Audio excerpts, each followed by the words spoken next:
Welcome to the Marketing Minute. I'm Becky Amble, and I'm going to share with you TrendWatch number 6, and this has to do with immigration. And in a number of years ago, when I did my futurist work, I was following statistics all the time, and I recall the discussion of America becoming a minority-majority country. And I thought that was supposed to happen by now, but since I haven't kept up on my old statistics to bring them forward, I'm just going to use the updated information. So this is information from the Census Bureau and from American Demographics. And what we're going to do is talk a little bit about some of the trends here.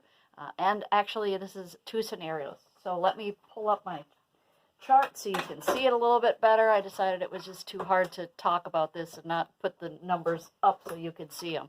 Anyway, so there's two scenarios. The most likely scenario is called the middle series as well, so I might use both of those terms. And the other scenario is called zero immigration.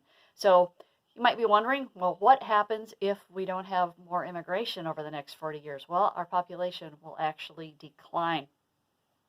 So in zero immigration, which is hypothetical, it is still a scenario. So with zero immigration, the only way that the population could grow would be through births. And if there are more deaths than births, obviously, the population would decline.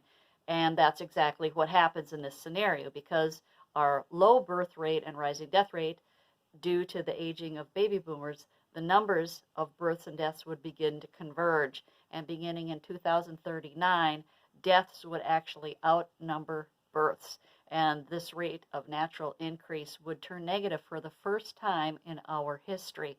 Without immigrants to make up the difference, the American population would start to shrink. With zero immigration, again, the 330 million Americans, you can see I've got that here, that we have today would fall to 320 million by the year 2060, which equates to a loss of 10 million people. Even more startling is that there would be 84 million fewer residents in 2060 than what was in the middle or the most likely series. So that's the difference of these two numbers. And the middle series assumes the immigration growth would be similar to what it was in 2011 to 2015. And at that level of immigration, the U.S. would actually rise to 404 million in the year 2060. And with zero population or zero immigration, the population would be 21% smaller than the population projected in the middle series. So difference of these two. And just as a little bit more information as far as the diversity goes, according to the Census Bureau, the middle series, or the most likely, the non-Hispanic white population is forecast to shrink from 60% of the U.S. population that we have today to 44% in 2060. If immigration falls to zero, the other scenario, then the non-Hispanic white population would maintain a majority status, and in 2060 would account for 51% of the population. So these are some different scenarios. There are actually 3 scenarios usually they run, and I've shared with you the 2 scenarios here.